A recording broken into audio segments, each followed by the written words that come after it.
So dito sa Canada, hindi din madali ang buhay. Kasi akala nung iba, pag nag-Canada ka, yayaman ka na. Hindi na akala ko eh. Nung bago ko umalis ng Pilipinas, sabi ko, bibili ako ng lupa, tapos magpapatayo ako ng apartment, ganyan. Tapos ibigyan ko ng business yung kapatid ko, yung mami ko, tsaka daddy ko. Ang dami kong, alam niyo yun, yung hindi pa ako nakakarating dito.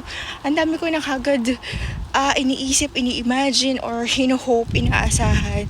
Pero nung dumating ako dito, hindi siya ganun kadali. Kasi, ang dami mo ring bayarin. Tapos, syempre, dollar nga yung kinikita mo. Dollar din yung binabayaran mo.